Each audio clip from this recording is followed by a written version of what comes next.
Good morning student, class 12 subject physics. आज हम नई यूनिट स्टार्ट करने जा रहे हैं। 5th यूनिट नाम है इलेक्ट्रोमैग्नेटिक वेव्स। तो जो उसका फर्स्ट टॉपिक हमारे पास आता है वो आता है डिस्प्लेसमेंट करंट। तो डिस्प्लेसमेंट करंट होता क्या है, इस टॉपिक के बारे में आज हम पढ़ेंगे। इससे पिछली वाली यूनिट के अंदर हमने पढ़ा था, एक एम्पियर सर्कुलर लॉ आया था हमारे पास। क्या बताता था कि अगर किसी भी करंट कैरिंग कंडक्टर के चारों तरफ जो आपके पास मैग्नेटिक फील्ड लाइंस प्रोड्यूस्ड होती हैं, तो जो magnetic field lines according to Ampere circular law किसके इक्वल होती है, closed integral of B dot D L that is equals to mu naught into current flowing through the closed loop, total current flowing through the closed loop। तो वहाँ से हमारे पास relation बना था closed integral of b dot dl that is equals to mu naught into I। लेकिन जब हम बात करते हैं कि हमारे पास मैक्सवेल ने 1864 के अंदर ये एक आर्गुमेंट किया कि जो एम्पियर सर्कुलर लॉ है उसके अंदर कोई ना कोई एक कमी है, यानी कि लॉजिकल क्या है, इनकॉन्सिस्टेंट है। तो उसने क्या बताया कि हम एक कोई भी पैरेलल प्लेट कैपेसिटर मान लेते हैं, उसको हमने एक बैटरी के साथ जोड़ दिया और एक टैपिंग की के साथ जोड़ा। ठीक है, बैटरी से जब करंट फ्लो होगा, इनिशियली ये कैपेसिटर अनचार्ज्ड है, तो यहाँ से करंट फ्लो होगा, तो ये वाला जो करंट होता है इसको हम बोलेंगे कंडक्शन करंट। ठीक है, कंडक्शन करंट क्या होगा, इस पी वाले प्लेट के पास पॉजिटिव चार्ज को स्टोर कर देगा और एक टाइम ऐसा आएगा कि जहाँ पर ये कैपेसिटर अगर फुली चार्ज्ड हो जाएगा तो उसके बाद जो कंडक्शन करंट है उसकी वैल्यू हो जाएगी हमारे पास 0 के ऊपर। तो हमारे पास ये वाली जो वायर है, एक स्ट्रेट वायर ऐसे जो इस पी प्लेट के साथ कनेक्टेड है, इसके अंदर से करंट फ्लो हो रहा है और इस वायर से स्मॉल आर सेपरेशन के ऊपर हमने एक पॉइंट मान लिया है कैपिटल आर। जैसे कि हमारे पास ऐसे कोई भी एक वायर है और इससे स्मॉल आर पोजीशन के ऊपर इसमें से करंट फ्लो हो रहा है और यहाँ से स्मॉल आर सेपरेशन के ऊपर यहाँ पर हमने एक पॉइंट मान लिया कैपिटल आर। इस पॉइंट के ऊपर अगर आप मैग्नेटिक फील्ड निकाल लेंगे, हम यूज करते हैं मैग्नेटिक फील्ड निकालने के लिए एम्पियर सर्कुलर लॉ का, क्योंकि इस जो क्लोज्ड लूप हो गया इसके अंदर अगर आप मैग्नेटिक फील्ड निकाल लेंगे तो इसके अंदर से करंट पास हो रहा है, सर्कुलर पाथ। जब यहाँ पर आप एम्पियर सर्कुलर लॉ का यूज करेंगे तो according to Ampere circular law closed integral of B dot D L that is equals to for C1 loop that is equals to closed integral. अब देखो यहाँ पर अगर मान लीजिए मैग्नेटिक फील्ड आपके पास जो करंट कैरिंग कंडक्टर इधर है, तो मैग्नेटिक फील्ड किधर हो गई, इस डायरेक्शन में हो गई। और अगर इस सर्कुलर पाथ के किसी भी एक पॉइंट के ऊपर जब मैं मैग्नेटिक फील्ड देखूंगा तो इसके सरकमफ्रेंस के टेंजेंशियली होगी।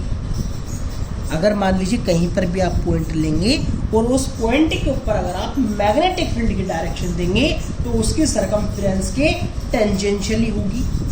तो यहाँ पर मैंने एक छोटी सी लेंथ मानी dl, तो dl के बीच में और मैग्नेटिक फील्ड के बीच में जब मैं यहाँ पर एंगल चेक करता हूँ तो वो मेरे पास किसके इक्वल हो गया, दैट इज इक्वल्स टू 0।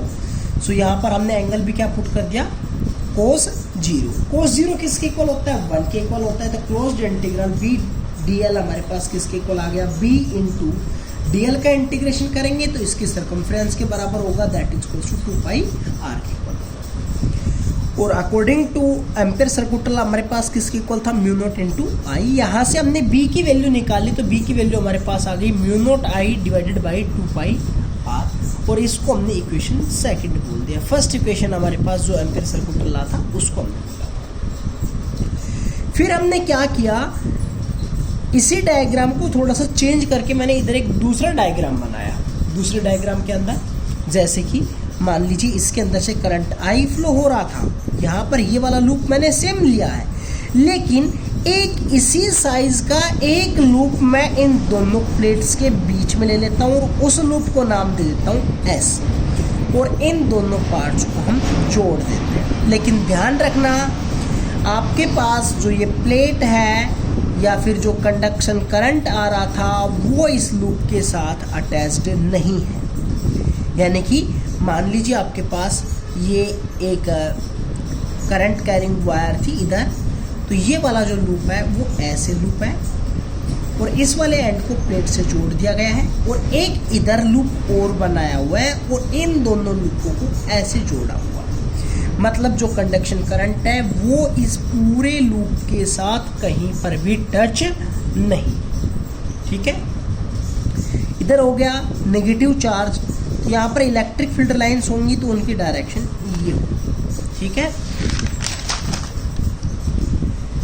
हम जो ये शेप बन रही है इसको बोलते हैं टिफिन बॉक्स शेप बोल देते हैं। ठीक है, अगर हम यहाँ पर एम्पेयर सर्कुलर लॉ का यूज करने के बाद मैग्नेटिक फील्ड की वैल्यू निकालना चाहते हैं तो इसके अंदर जो एस वाला जो सरफेस था, एस वाला जो क्लोज्ड लूप है, इसको मैंने नाम दिया है एस और इसको मैंने नाम दे रखा था आर। एस वाले लूप के अंदर कितना करंट पास हो रहा है, करंट कितना पास हो रहा है, 0। तो एस वाले लूप के ऊपर अगर मैं एम्पेयर सर्कुलर लॉ का यूज करता हूं तो वहां से मेरे पास क्या आ जाएगा, closed integral of B dot D L that is equals to mu naught into आई।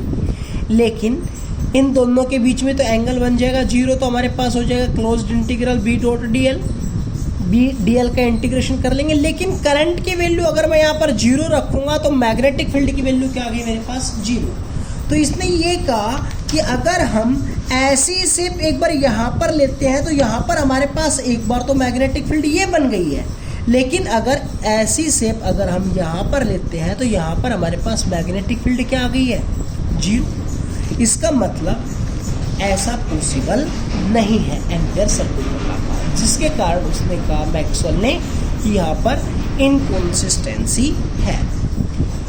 तो यहाँ पर मैक्सवेल ने जो बताया कि यहाँ पर कोई ना कोई एक टर्म मिस हो रही है और जो मिसिंग जो टर्म है वो रिलेट करती है चेंजिंग इलेक्ट्रिक फील्ड के साथ। यानी कि अगर धीरे धीरे ये चार्ज हो रहा था तो इसके पास चार्ज जो स्टोर हो रहा है प्लेट के पास वो इंक्रीज होता जाएगा, और वो चार्ज अगर इस प्लेट के पास पॉजिटिव चार्ज इंक्रीज होता जा रहा है, इस वाले प्लेट के पास नेगेटिव चार्ज इंक्रीज होता जा रहा है, तो इधर से इधर इलेक्ट्रिक फील्ड लाइंस भी क्या हो रही है, चेंज हो रही है।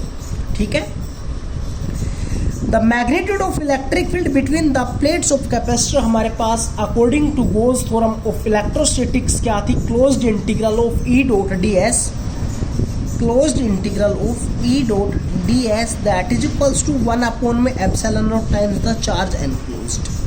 अगर मैं ds का इंटीग्रेशन करूंगा तो हमारे पास हो जाएगा a, तो मैं यहाँ से क्या लिख सकता हूँ, E A that is equals to Q upon में एप्सिलॉन नॉट, और E that is equals to Q upon में एप्सिलॉन नॉट ए के बराबर लिख सकते हैं। जब हम बात करते हैं इलेक्ट्रिक फ्लक्स की, फ्लक्स हमारे पास किसके इक्वल होता है, dot product of electric field and area vector, दोनों के बीच में एंगल 0, कोस 0 की वैल्यू हमारे पास हो जाएगी 1।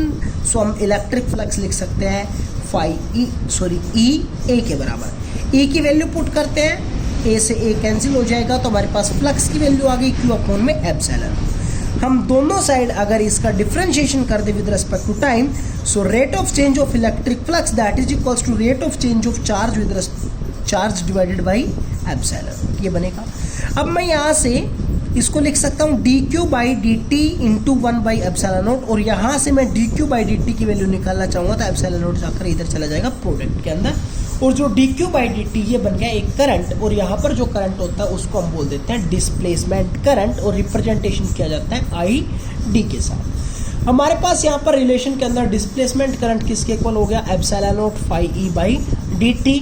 फिर यहाँ से मैक्सवेल ने जो एम्पेयर सर्कुलर लॉ था उसको मॉडिफाई किया, मॉडिफाई के अंदर क्या हो जाएगा कि जो टोटल करंट है वो conduction current plus displacement current के इक्वल होगा। सो हम यहाँ पर जो I लिखते थे उसको रिप्लेस करके क्या लिखेंगे, I प्लस आई डी, और आई डी की जगह पर आप लिख सकते हो epsilon naught D phi E by D T. इसकी प्रॉपर्टीज क्या कहती है, displacement current does not exist when there is a steady condition in a region where no change in electric flux with respect to time। यानी कि जहाँ पर आपके पास electric flux जो है वो चेंज नहीं हो रहा है टाइम के साथ, वहाँ पर कोई भी डिस्प्लेसमेंट करंट नहीं होगा। It does not flow through the conduction wire. Displacement current कभी भी कंडक्टिंग वायर्स के अंदर से पास नहीं होता है। और डिस्प्लेसमेंट करंट किसके इक्वल होता है, that is equals to epsilon naught D phi E by D T के इक्वल होता है। और जब हम बात करते हैं दोनों टोटल करंट की, तो it exist in combination with the conduction current satisfy the property of continuity. जो हमारे पास ये क्या करता है, कंटिन्यूटी की जो प्रॉपर्टी है उसको फॉलो करता है, जो कि हम अगले टॉपिक के अंदर पढ़ेंगे। Displacement current produced magnetic field in a region. और डिस्प्लेसमेंट करंट क्या करता है, वहाँ पर उस रीजन के अंदर मैग्नेटिक फील्ड लाइंस को प्रोड्यूस्ड करता है।